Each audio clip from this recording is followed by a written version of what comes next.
आज मोदी सरकार ने अपने दूसरे कार्यकाल का आखिरी बजट पेश किया, जिसमें आगामी चुनाव को देखते हुए सरकार ने सभी वर्गों पर ध्यान में रखकर कई बड़ी घोषणाएं की। वो इसलिए भी क्योंकि लोकसभा चुनाव सामने हैं, लेकिन यूपी के कई जिलों में बजट को लेकर जमकर विरोध भी देखा गया। केंद्र की मोदी सरकार का विशेष ध्यान इन दिनों देश के किसानों और कृषि की दशा सुधारने पर है, पर इस बजट के बाद किसानों की उम्मीद टूटती भी दिखाई दे रही है। जैसे कि किसानों को लग रहा था कि चुनाव पास होने के चलते उन्हें बड़ी राहत मिलती, यानी कि जैसे खाद बीज के दामों में कटौती या फिर कर्ज माफ हो जाता। लेकिन बजट में किसानों के लिए कोई नई घोषणा नहीं होने से वो नाराज हैं। इसी को लेकर सोनभद्र के किसान नाराज हैं। उनका कहना है कि किसानों को बजट में कुछ नहीं दिया गया और उत्तर प्रदेश की बजाय दूसरे राज्यों में अनाज के ज्यादा दामों में बिकने की बात कही। कुछ राहत नहीं है, किसान सारे जितने हैं सब परेशान हैं। जो भी है किसान के पक्ष में कुछ नहीं है। बजट जो भी है आज तक जो भी हुआ, मीडियम वर्ग के जितने भी किसान हैं सब मारे जा रहे हैं। तो जिस तरह से यूरिया में सब्सिडी दे रही है और किसानों के लिए लाभ की बात सोच रही है, एमएसपी भी दे रही है। नहीं, इन साल तो खाद के मामले में तो सबसे खराब डीएपी है। जितने यहाँ कर्मचारी अधिकारी रहे महोदय, और जितने हम लोग यूरिया डाई ले गए, उसमें 99% सबसे खराब जो है यूरिया आई।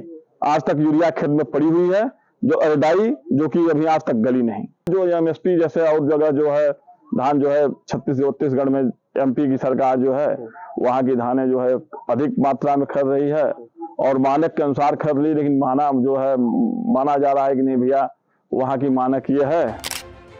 वहीं कुछ किसानों ने इस बजट को ऊंट के मुंह में जीरा देने के बराबर बताया। कहा यूरिया के दाम वही हैं और पता चला है कि बोरी का वजन भी कम कर दिया जाएगा। ये बजट किसानों के साथ एक धोखा है। जो भी है किसान के पक्ष में कुछ नहीं है।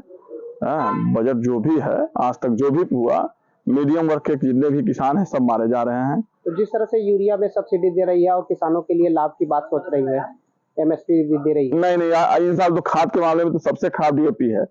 जितने यहाँ कर्मचारी अधिकारी रहे महोदय, और जितने हम लोग यूरिया डाई ले गए, उसमें 99% सबसे खराब जो है यूरिया आई। आज तक यूरिया खेत में पड़ी हुई है, जो डाई जो कि अभी आज तक गली नहीं।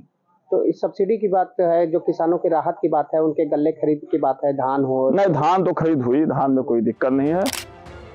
सोनभद्र के किसानों को तो आपने सुन ही लिया। ऐसे ही शामली के किसानों में बजट को लेकर नाराजगी है। शामली में नाराज किसानों ने इसे चुनावी बजट बताते हुए सरकार का आखिरी बजट बता दिया और कहा बजट किसान विरोधी है। इस तरह से सरकार के बजट से कई लोग नाराज हैं, तो वहीं कुछ लोग बहुत खुश हैं।